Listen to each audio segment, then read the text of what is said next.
कैदी इमोशनली बहुत डिस्टर्ब हो जाते थे, बर्दाश्त नहीं कर पाते थे और वो सदमे से ही मर जाते थे। सेकेंड वर्ल्ड वॉर में कैदियों को रखने के लिए कई कैंप्स बनाए गए थे। उन्हीं कैंप्स में से एक कैंप में बंद थे psychologist doctor Victor Frankl. Victor उन कैंप्स में 3 साल तक रहे। उन कैंप्स में उन्होंने जो भी देखा, जो भी एक्सपीरियंस किया, जो भी टॉर्चर सहे, किसी को मालूम नहीं था कि वो इसके बारे में एक किताब लिख देंगे। उस किताब की करोड़ों कॉपीज़ बिक जाएंगी और कई भाषाओं में वो किताब ट्रांसलेट हो जाएगी। उन्होंने किताब लिखी जिसका नाम था मैन सर्च फॉर मीनिंग। अभी जो कोरोना क्राइसिस चल रही है, आप घरों में बंद हो, बोर हो रहे हो, अच्छा नहीं लग रहा है, तकलीफ़ हो रही है, तो आप अपनी इस तकलीफ़ को ज़रा इन टॉर्चर सेल्स के फ़ोटोज़ से एक बार कंपेयर ज़रूर करना। इससे मुझे पक्का यकीन है कि आपको अंदाज़ा हो जाएगा कि हमारी तकलीफ़ इन टॉर्चर सेल्स की तकलीफ़ के मुकाबले कुछ भी नहीं है।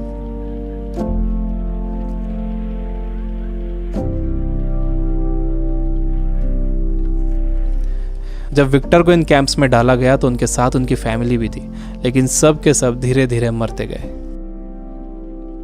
विक्टर एक इंसिडेंट बताते हैं। उनके साथ एक कैदी था। उसने फरवरी महीने के आखिर में एक सपना देखा। उसने विक्टर को बताया कि कल रात उसने एक सपना देखा था। सपने में एक आवाज़ गूंजी कि मुझसे जो पूछना है पूछो। तो मैंने उससे पूछा कि हम इस कैंप से बाहर कब निकलेंगे। तो उस आवाज़ ने कहा कि 30 मार्च को तुम लोग बाहर निकल जाओगे। इस सपने के बाद उस कैदी को पूरा यकीन हो गया था कि वो 30 मार्च को रिहा हो जाएगा। मार्च का महीना शुरू हो गया। वो एक एक दिन गिन रहा था। धीरे धीरे दिन निकलते गए। जब मार्च का महीना ख़त्म होने आया तो उस कैदी को ये दिखने लगा कि वो रिहा नहीं हो सकेगा। 29 मार्च को वो बीमार पड़ गया और 30 मार्च को वो मर गया। ऊपरी तौर पर तो ये लग रहा था कि उस कैदी को कोई बीमारी हुई है जिससे वो मर गया, लेकिन विक्टर जानते थे कि वो कैदी किसी बीमारी से नहीं मरा था, बल्कि नाउम्मीदी से मरा था। उसके मरने की वजह थी उम्मीद का ख़त्म हो जाना, होप का ख़त्म हो जाना। Biggest lesson of this book, इंसान को तकलीफ़ें नहीं मारती हैं, इंसान को धोखा नहीं मारता है, इंसान को चैलेंजेस नहीं मारते हैं, इंसान को नाउम्मीदी मार देती है। जिस इंसान के अंदर आने वाले कल की कोई उम्मीद नहीं होती, कोई ख्वाब नहीं होता, वो इंसान भी नहीं रहता। विक्टर ने गौर किया कि कैंप में ज़्यादातर मौतें क्रिसमस और न्यू ईयर के बीच में हुई थी, क्योंकि लोगों को उम्मीद थी कि क्रिसमस आ रहा है, न्यू ईयर आ रहा है, हमें रिहा कर दिया जाएगा। लेकिन जब ऐसा नहीं हुआ तो उनकी उम्मीदें टूटी और वो मर गए। जब भी किसी इंसान की उम्मीदें ख़त्म होती हैं तो उसका इम्यून सिस्टम कमज़ोर हो जाता है, और जब किसी का इम्यून सिस्टम कमज़ोर हो जाता है तो वो किसी भी छोटी मोटी बीमारी से मर सकता है। यानी पहले उम्मीदें ख़त्म होती हैं, उससे इम्यून सिस्टम कमज़ोर होता है, उसके बाद वो बीमारी ताकतवर हो जाती है। दूसरी चीज़ विक्टर ये बताते हैं कि आपके पास ज़िंदा रहने के लिए एक बड़ा सपना होना चाहिए, एक लॉन्ग टर्म गोल होना चाहिए। जिसके पास आने वाले कल के लिए बहुत बड़ा ख्वाब है, उसके लिए आज की तकलीफ़ें, आज की प्रॉब्लम्स बहुत छोटी होती हैं। जब किसी का बिलीफ बड़ा होता है, किसी का कॉन्फिडेंस बड़ा होता है, किसी का सपना बड़ा होता है, किसी का कमिटमेंट बड़ा होता है, तो उसके सामने आने वाली क्राइसिस, प्रॉब्लम्स, तकलीफ़ें सब छोटी हो जाती हैं। हम कोरोना वायरस की क्राइसिस से घर में रहकर मुकाबला कर सकते हैं। आपको अपनी सुरक्षा करना है, लेकिन इससे घबराना नहीं है। आपको अपनी उम्मीद को ख़त्म नहीं होने देना है। विक्टर कहते हैं कि जब कोई प्रॉब्लम या बीमारी आती है तो आपकी बॉडी कमज़ोर पड़ जाती है, लेकिन आपका माइंड बहुत पावरफुल है। आपको इसे कमज़ोर नहीं पड़ने देना है। आप रोज़ टीवी देख रहे हो, आप बुरी न्यूज़ सुन रहे हो कि इतने मरे, इतने बचे, इतने सीरियस, यह आपको मेंटली वीक बना देगा। आप मेंटली वीक हो जाओगे तो आपका इम्यून सिस्टम भी कमज़ोर हो जाएगा, जिससे आपका बीमार होने का ख़तरा बढ़ जाएगा। विक्टर कहते हैं कि वो 3 साल इन कैंप्स में इसलिए ज़िंदा रह पाए क्योंकि उनके पास कल के लिए बड़े सपने थे, विल पावर थी, उन्हें एक किताब लिखना थी। तो वो सारी प्रॉब्लम्स, सारी तकलीफ़ें उनके सपनों और इरादों के आगे छोटी पड़ गई और वो इन सब से बाहर निकल गए। तीसरी चीज़ जो विक्टर ने ऑब्जर्व की थी वो ये कि जब इंसान के सामने कोई प्रॉब्लम आती है तो वो उसे कैसा मीनिंग देता है। वो उसे पॉजिटिव मीनिंग देता है या नेगेटिव मीनिंग देता है।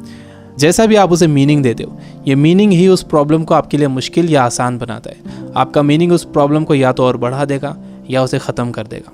फॉर एग्जाम्पल, आप कहीं जाने के लिए घर से बाहर निकलते हो और आप देखते हो कि आपकी गाड़ी का टायर पंचर है। अब आपको बहुत गुस्सा आ जाता है। आपको लगता है कि क्या इसे अभी पंचर होना था, या आप ही के साथ क्यों हुआ, पूरा मूड ख़राब हो गया। आपने इसे दे दिया नेगेटिव मीनिंग। आपके पास एक और ऑप्शन था।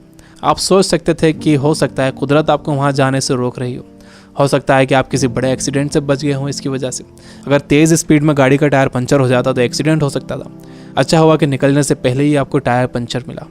ये है पॉजिटिव मीनिंग। इंसान यूजुअली नेगेटिव ही सोचता है और इस नेगेटिव सोचने की वजह से हम हर चीज़ का नेगेटिव साइड ही देखते हैं, उसका पॉजिटिव साइड नहीं देखते। जैसे कोरोना क्राइसिस में जितना टाइम आपने फैमिली को दिया है, क्या आपने कभी पहले इतना टाइम दिया है? मेरे कुछ दोस्त जो किताबों से बिल्कुल दूर थे, उन्होंने बुक्स पढ़ना शुरू कर दिए। वो रीडिंग हैबिट बना रहे हैं। अगर कोरोना क्राइसिस ना होता तो क्या ऐसा होता था? जितना मैं इन दिनों पढ़ रहा हूँ, पहले इतना कभी नहीं पढ़ता था। जितनी सफाई लोगों ने रखनी शुरू कर दी है, पहले कभी नहीं रखते थे। बार बार हाथ धो रहे हैं, अच्छी तरह हाथ धो रहे हैं, सोशल डिस्टेंस मेंटेन कर रहे हैं। किसी लाइन में लगे हुए हैं तो दूर दूर खड़े हो रहे हैं। आसमान साफ नज़र आ रहा है, हवा साफ हो गई है, समंदर का पानी साफ हो गया है। ऐसा लग रहा है कि नेचर ने जैसे रीसेट बटन दबा दिया। हमें ये पॉजिटिव साइड्स भी सोचना चाहिए। जब तक आपके पास नेगेटिव मीनिंग है, आप उस क्राइसिस से डील नहीं कर सकते। हर प्रॉब्लम उसके साथ एक इक्वल अपॉर्चुनिटी भी लेकर आती है। दुनिया जब से बनी है तब से अब तक उसमें प्रॉब्लम्स ही प्रॉब्लम्स है। अगर ये प्रॉब्लम्स नहीं होती तो हम यहाँ तक ग्रो नहीं कर पाते। सबसे लास्ट में विक्टर कहते हैं कि आपसे सब कुछ छीना जा सकता है, आपकी धन दौलत, घर, गाड़ी, बीवी, बच्चे, माँ बाप, दोस्त, सेहत, लेकिन एक चीज़ नहीं छीनी जा सकती, वो है आपकी पावर ऑफ डिसीजन। आपसे फैसला करने की ताकत कोई नहीं छीन सकता।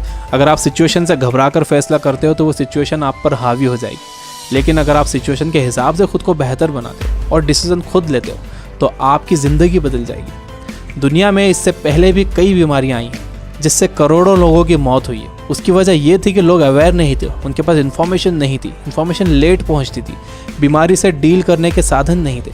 लेकिन आज का वक्त सबसे अच्छा वक्त है। हमारे पास इन्फॉर्मेशन बहुत तेज़ी से पहुंचती है, हमारे पास साधन है। मुझे पूरा यकीन है कि आगे और भी अच्छा वक्त आने वाला है और मैं आपको उम्मीद दिलाता हूँ कि आगे सच में बहुत अच्छा वक्त आने वाला है। You guys are amazing. Keep reading, keep learning, keep growing. Thank you for watching.